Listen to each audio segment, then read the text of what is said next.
네, 안녕하십니까. 좀 더 정확한 중국 경제 이야기 차이나 이코노미 채널 CEC입니다. 오늘 중국경제금융연구소 전병서 소장님과 함께 하도록 하겠습니다. 안녕하십니까, 소장님. 안녕하십니까? 이번에 그 테슬라에서 비트코인을 샀다는 얘기가 나오면서 가상화폐 시장이 굉장히 들썩이고 있거든요.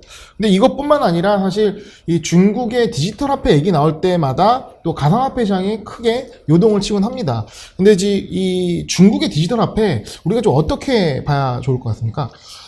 정말 새로운 쩐의 시대가 오는 건가요? 예.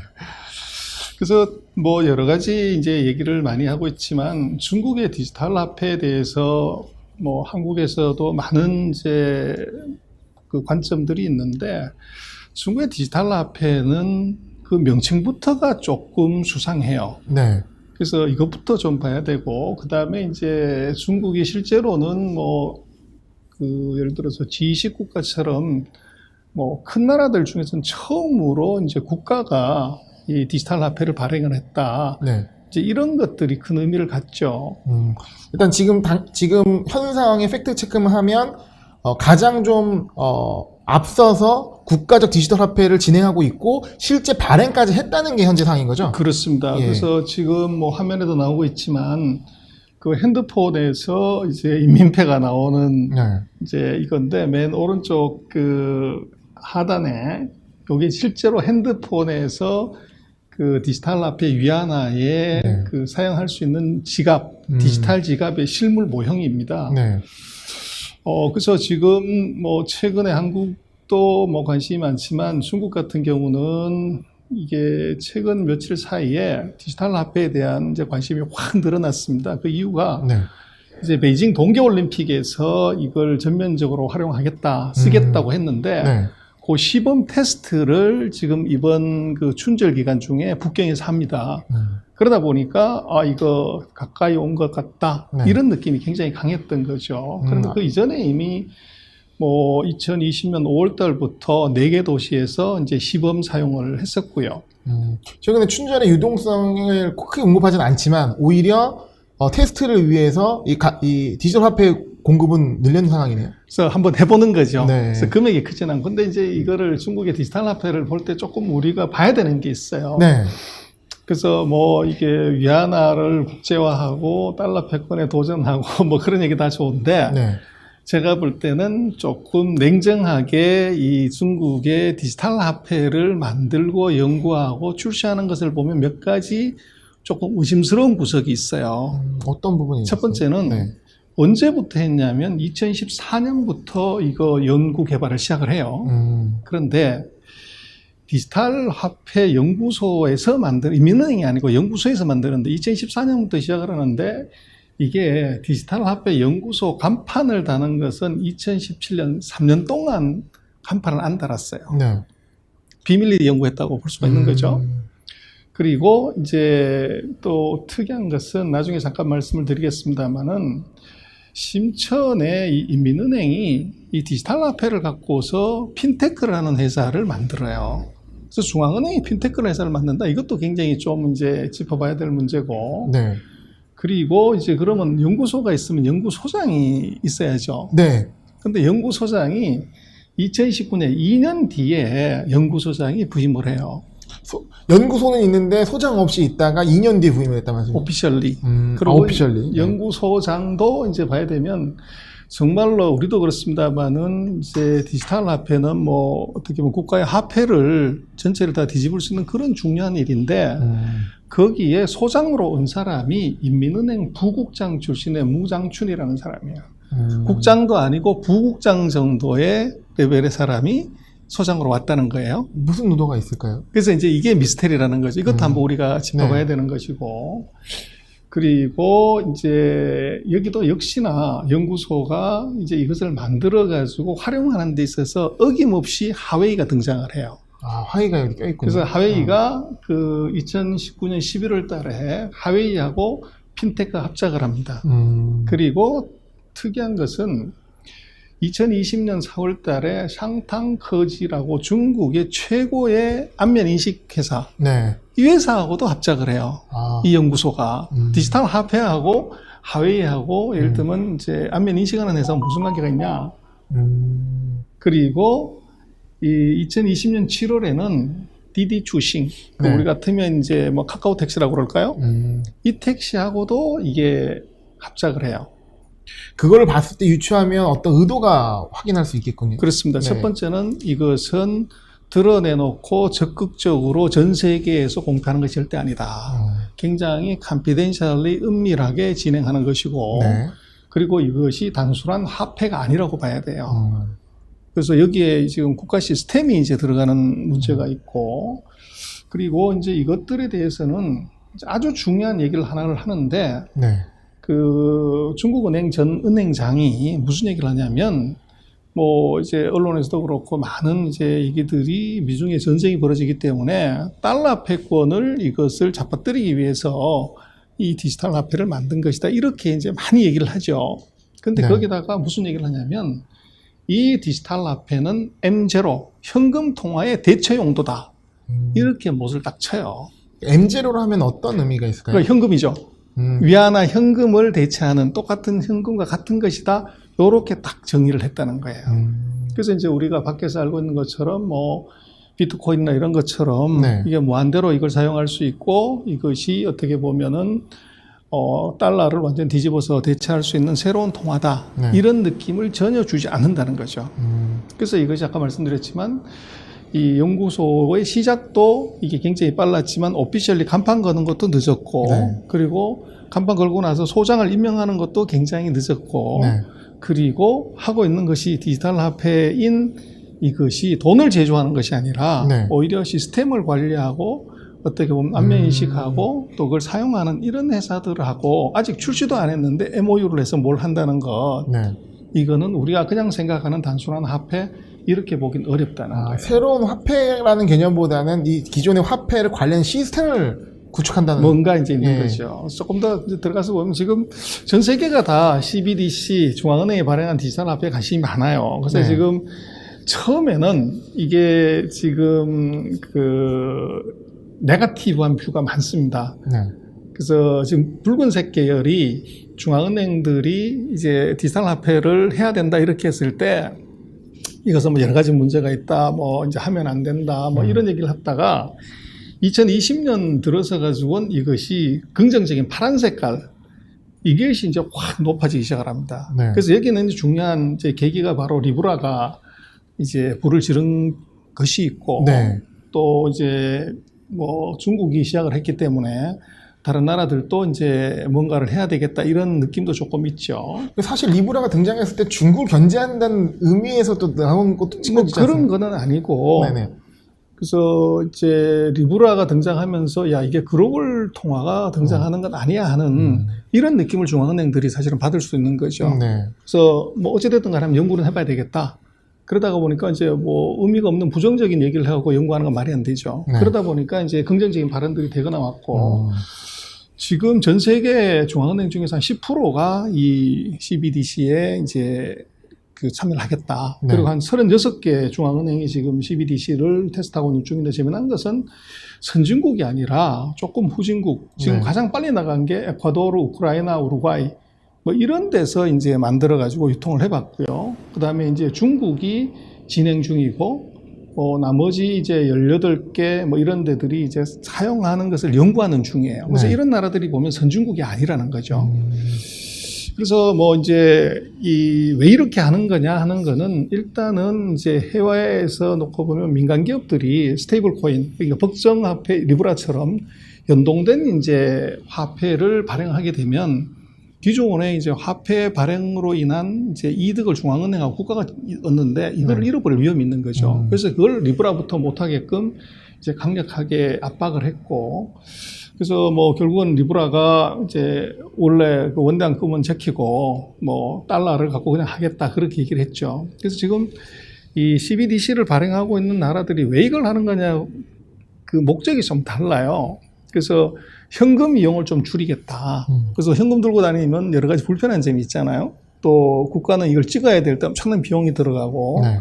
그래서 뭐 그런 것들이 있고, 그 다음에 이제 금융의 어떤 영역을 넓히는 건 뭐 여러 가지 이제 나라마다 사정이 좀 달라요. 그래서 에콰도르, 노르웨이, 스웨덴, 튀니지, 우루과이들이 각각의 이제 그 CBDC의 이 용도나 목적이 달라요. 근데 이제 하나 첫 번째 시간에 얘기를 드리고 싶은 것은 중국은 지금 전 세계에서 디지털 화폐를 CBDC라고 얘기를 해요. 네. 센트럴 그러니까 중앙은행에서 만든 화폐? 디지털 빚이라고 네. 얘기를 하는 거예요. 이렇게 다 명명을 하는데 네.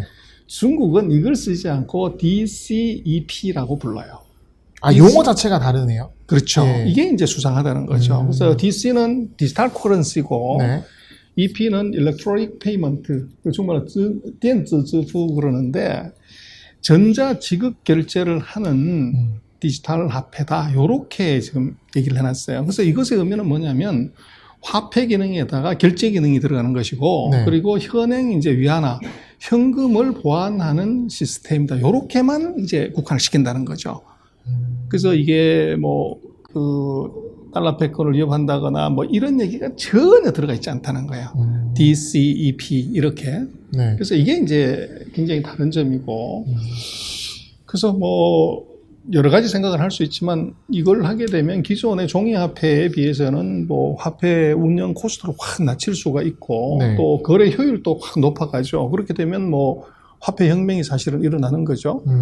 그래서 그렇게 되면 이게 이 전체적으로 이 어떻게 보면 제 유통도 확 늘려야 되는데, 네. 재미난 것은 뭐 중국부터 시작을 해가지고 이 화폐 유통을 전국적으로 확 대량으로 확산을 시키거나 그러질 않는다는 거예요.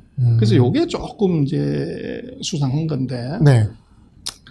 그래서 결국은 이제 조금 한번 이 기존 화폐하고 법정 그 통화하고 중국의 이 민은행의 디지털 화폐가 이게 약간씩 서로 달라요. 이 세 가지가 차이가 있단 말씀이시죠? 그렇죠. 그래서 뭐 특징적인 것은 일단은 비트코인 같은 경우는 이제 탈중심화, 이게 중앙에 누가 있어가지고 이걸 통제하는 이게 이제 없다는 거죠. 네. 비트코인이라는 게 뭐 채굴해가지고 누구나 이제 쓰는 그 중앙은행이 없는 무정부화를 사실 하는 거고. 한정된 자원을 갖고. 그러니까 이제 이게 탈중심화라는 게 이게 굉장히 중요한 컨셉인데, 이제 반면에 이제 리브라 같은 경우는 자기네가 협회에서 이제 리브라가 주도권을 잡고서 뭘 하겠다는 거죠. 이제 그렇게 들어가는데, 지금 이제 이 민은행의 디지털 화폐는 철저하게 중심화를 하는 겁니다. 네. 중앙은행이 모든 것을 다 관리해서 이 통제를 하는 하에 들어가 있다는 측면에서 그냥 생각하는 이제 가상화폐나 리브라하고는 이제 완전히 성격이 다르다. 이렇게 이제 봐야 되고.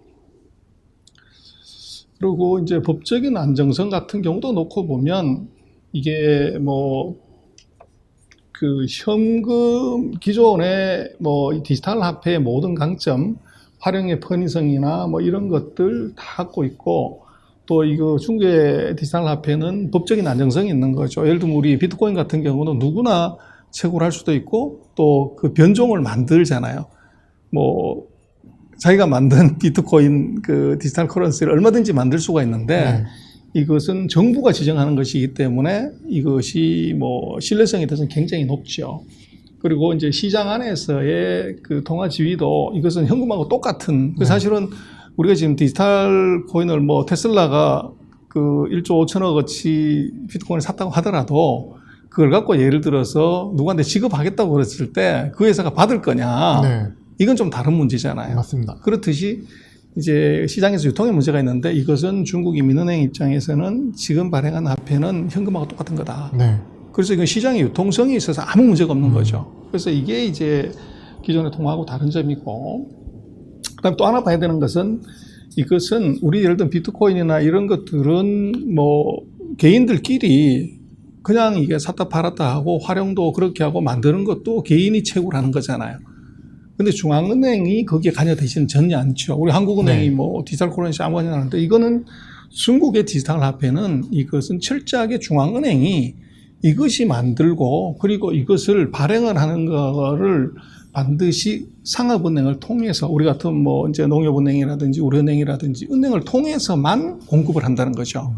그리고 개인들의 경우는 이 디지털 화폐를 쓰려고 하면 은행들이 만들어준 전자지갑, 나중에 그림 잠깐 보시겠습니다만은 그걸 통해서만 거래할 수가 있어요. 그래서 이것이 우리가 지금 뭐 비트코인 같은 경우는 전자지갑 내가 만들어서 거기 놓고 들고 다니고 뭐 송금하고 이게 마음대로 되잖아요. 근데 이것은 이 반드시 중앙은행과 중간에 끼인 상업은행이 들어가 있는 그 2단계의 운영 체계를 가진 이제 돈이다. 그렇게 봐야 되고, 그 다음에 지금 이제 그 우리 녹화하기 전에 그런 얘기를 했지만, 중국에서 그럼 알리페이나 위챗페이 같은 거, 네. 이거 그럼 다 죽었어. 이제 그걸로 결제해버리면 그러는데, 그거는 아닙니다. 그래서 지금 중국 정부가 생각하는 것은 위챗페이나 알리페이를 장기적으로는 대체하겠지만, 지금 현재로서는 그걸 대체하는 통화라든지 이런 얘기는 절대 하지 않습니다.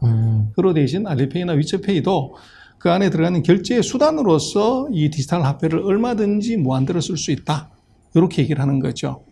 그래서 그러나 이제 나중에 보시겠습니다만은 이게 핀테크 회사를 만드는 이유 자체도 지금 그 소비 행태들을 어떻게 보면 민간이 그 빅데이터를 갖게 되는 것을 이 디지털 화폐를 쓰게 되면 민간의 소비 행태가 이제는 국가, 네. 중앙은행의 이 데이터베이스에 다 들어오는 그 효과가 있는 것이죠. 그래서 이것은 이 두 개가 확실히 다르다 이런 말씀을 드릴 수 있고, 그래서 요 그림이 실제적으로 이제 그 심천에서 만든 디지털 전자지갑입니다. 그래서 이제 200원씩 그 우리 같으면 뭐 한 34,000원 정도? 네. 요걸 이제 공짜로 나눠준 겁니다. 나눠가지고 한번 써봐라. 네. 그래서 핸드폰을 갖고 가가지고 이제 우리 지금 결제하듯이 그렇게 되는데, 지금 요 지갑의 특징은 우리는 이제 뭐 무슨 페이 같은 경우에 단말기에 대야만이 결제가 되잖아요. 네. 근데 요것은 그 펑이펑 그래가지고 핸드폰끼리 서로 대면 서로 주고받을 수가 있어요. 기술적이네요, 굉장히. 그렇죠. 네. 그러니까 이게 여기 있는 이제 무선 주파수를 이용해서 우리 문자 메시지 주고받듯이 네. 그렇게 송금할 수도 있어요. 그래서 그게 이제 좀 다른 점이고, 그래서 디자인한 걸 보면 각 은행별로 약간 이제 어떤 건 좀 촌스러운, 이 다 전자지갑입니다. 네. 조금 촌스럽기도 하고 또 약간 세련되고도 있는데, 재미난 건 전부 모택동의 얼굴이 다 들어가 있습니다. 이게 은행마다 다른 건가요? 그렇죠. 그 전자지갑을 우리 예를 들면 증권회사 HTS 만들 때 각 네. 증권사별로 똑같이 거래하는 플랫폼이지만 네. 이 HTS가 다 다르죠. 그렇듯이 이제 은행별로 아까 말씀드린 것처럼 이게 은행이 만들어준 전자지갑을 갖고 쓰는 것이지 자기가 만든 뭐 지갑이나 이런 걸 쓸 수 없다는 거예요. 가치는 동일하고요. 그렇습니다. 예. 그래서 지금 이제 하여간 중요한 것은 그 뭐 개념으로 놓고 보면 지금 중국의 디지털 화폐는 현금하고 같은 M0다. 네. 이게 정부가 계속적으로 강조하는 거예요. 그래서 지금 이제 M1이나 M2 이게 은행 예금이죠. 그리고 예를 들어서 이제 알리페이나 뭐 이런 데서 지급하고 결제하는 거, 그것도 M2예요. 네. 근데 요거는 지금 얘들은 계속 강조하는 것은 M2가 아니고 요것은 M0다. 현금하고 똑같은 것이다. 요걸 이제 계속적으로 얘기를 하는 거예요. M0랑 M2는 어떻게 다를 수 그래서 있어요? M0는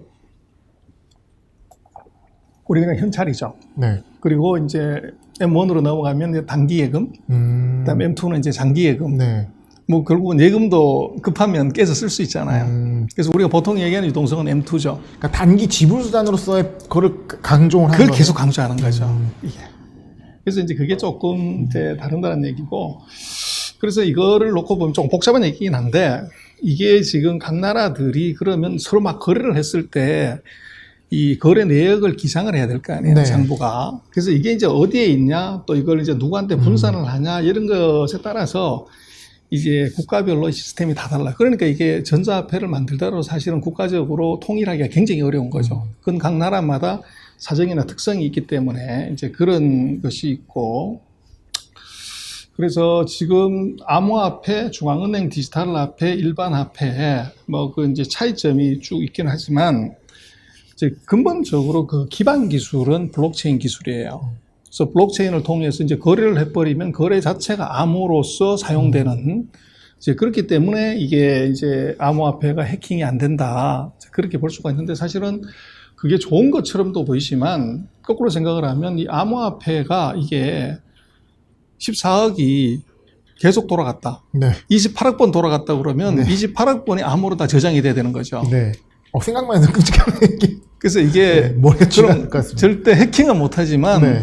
그 데이터량의 폭증, 그건 굉장히 이제 큰 비용이지 않을까 싶어요. 그렇죠. 네. 그래서 그 문제도 사실은 있어요. 그래서 이게 뭐 어떻게 보면 해킹이 안 되는 건 좋은데, 그것이 이 암호가 너무 커가지고 배보다 배꼽이 더 큰 그럴 네. 가능성도 이제 배제할 수가 없고, 그래서 지금 뭐 그 CBDC라고 하는 것이 이게 그 개념상으로는 저 오른쪽 그림이 나오기도 합니다만은 BIS 만든 걸 보면 뭐 토큰 형태도 있고 중앙은행이 발행하는 것도 있고 이것이 이제 뭐 전자적인 형태냐 아니면 일반적으로 접근하느냐에 따라서 종류가 굉장히 많아. 이런 굉장히 복잡한 다이그램이 있는데 지금 이제 그 중국 같은 경우는 철저하게 이것은 이중구조 시스템이다.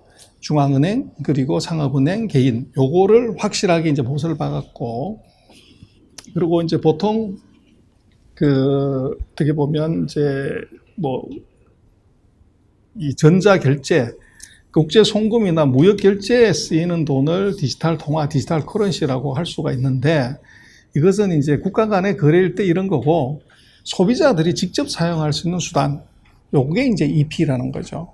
그래서 이제 이 DCEP라는 걸 놓고 보면 이거 해외에도 쓸 수는 있다. 네. 요거를 거기다 숨겨놨어요. 숨겨놨는데 EP라는 것들은 개인들이 이제 지급 결제를 하는 거다. 요렇게만 이제 얘기를 하는 거죠. 그러니까 장바구니용이지 거기에는 강조점 별로 없다는 말씀이시죠? 그렇죠. 예. 그런 것들이 있고, 그래서 이제 리브라하고도 그 비교를 많이 하는데, 이게 지금 문제는 중국 디지털 화폐를 보면 리브라는 이제 블록체인 갖고서 이제 자유롭게 쓰는 거지만 이건 아까 말씀 2단계 운영을 해야 되고, 그리고 이제 문제는 리브라는 익명성이 보장이 돼요. 네.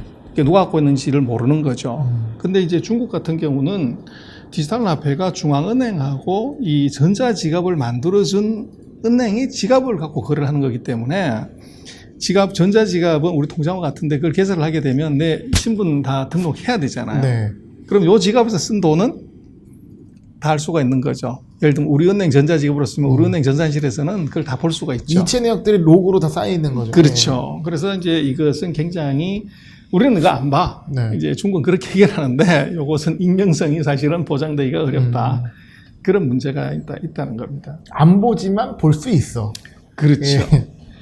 그러나 이제 결국은 이 2단계 시스템을 운영하는 가장 큰 이유가 있지만 이것은 이제 신뢰성 확보가 제일 중요해요. 네. 그리고 지금 이거 디지털 화폐 같은 경우는 이것이 은행이, 시중은행이 중앙은행으로부터 예를 들어서 1억을 받으면 그리고 그것을 이제 국민들한테 이제 주게 됐을 때 이 돈에 대해서는 지준율을 부과를 합니다. 네. 그래서 예를 들면 돈 100억을 넣으면 16.5%의 만큼의 돈은 중앙은행에 예치해야 되듯이 이 디지털 화폐는 마찬가지로 중앙은행한테 시중은행들은 예치를 해야 돼요. 지급 준비율을.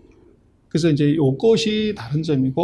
그러니까 그렇게 되면 기존의 어떤 통화 조절 시스템에도 적용이 된다는 100% 거죠. 들어가는 만약 거죠. 그게 없다 그러면 그게 무한도로 이탈이 볼 수가 돼버리니까 그렇죠. 그 부분에 있어서는 동일하게 그렇죠. 취급한다. 네. 그런 부분이 있고. 그래서 기본적으로 이것은 이제 인민은행의 신용을 기반으로 하는 거기 때문에 민간이 하는 것하고는 다른 거고. 네. 그리고 기본적으로 M0 본원 통화를 대체하는 것이다. 네. 이렇게만 계속적으로 이제 얘기를 하죠.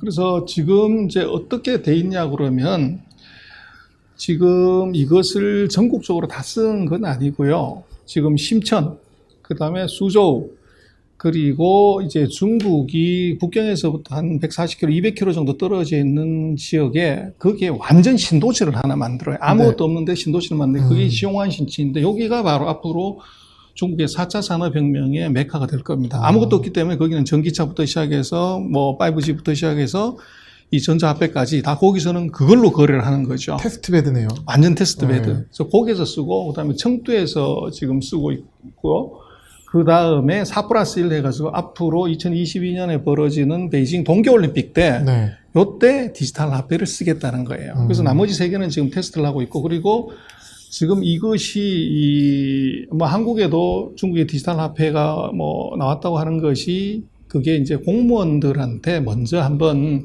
써봐라. 네. 그 공무원들의 이제 핸드폰에 나와 있는 전자지갑이 이제 언론에 뜨면서 한국도 이제 그것이 막 보도가 되고 있는데 그래서 공무원부터 먼저 한번 써봐라 테스트를 해본 거예요. 네. 그리고 이제 상업은행들, 농업은행이라든지 건설은행, 중국의 이제 주요 상업은행들이 전자지갑을 이제 만들어서 이걸 배포를 하기 시작을 했고, 그래서 주로 이제 어디 쓰냐 그러면 이게 소매유통 분야, 그러니까 네. 나눠주는 돈이 한 200위안, 35,000원 정도예요. 그러다 보니까 이제 일상생활에서 이제 쓸 수 있는 데에다 한번 써보라는 거죠.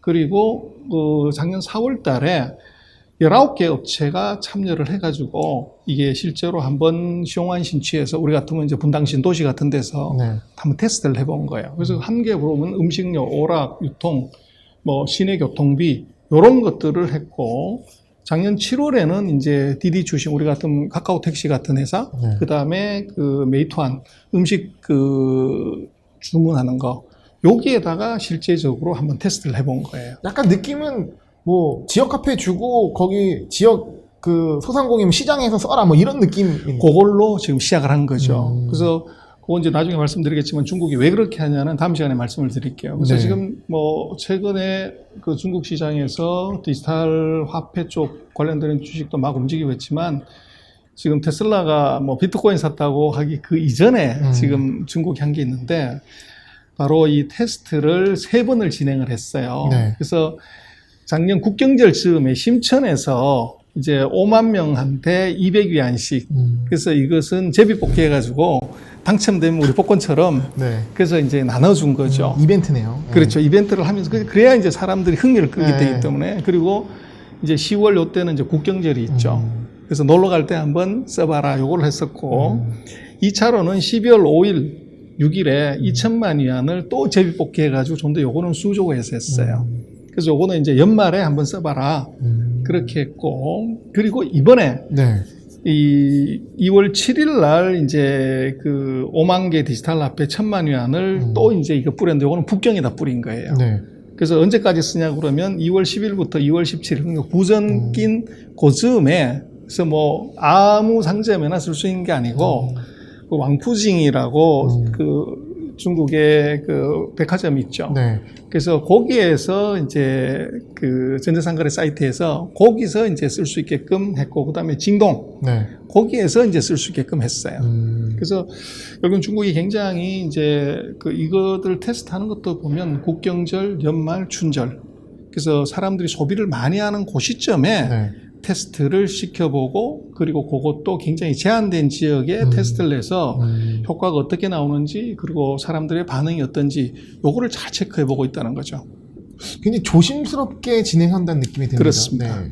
그게 이제 서방이나 한국 같은 경우는 뭐 엄청난 큰 그림을 얘기를 하지만 지금 중국이 하고 있는 디지털 화폐의 본질을 놓고 아까 말씀드렸지만 첫 번째 디지털 화폐를 연구하고 개발하고 출시하는 연구소 그것에 대해서도 제가 한 3가지 정도의 조금 어떻게 보면 의심스러운 미심쩍은 왜 그렇게 하지 하는 거 이런 것들이 걸려 있고 지금 이 테스트하는 것도 놓고 보면 이것이 굉장히 조심스럽게 테스트하고 세 번째는 용어 자체도 아까 말씀드린 것처럼 CBDC라는 말을 쓰는 것이 아닌 네. 그 3가지 측면에서 놓고 보면 중국의 지금 디지털 화폐는 말씀하신 것처럼 조금 이제 다른 시각으로 봐야 되고 그것이 지금 언론이나 뭐 이런 데서 얘기하는 것하고는 다르게 해석해야 된다. 이 상황을 하나하나 체크를 해보면 네. 이제 그렇게 말씀을 드릴 수가 있겠습니다.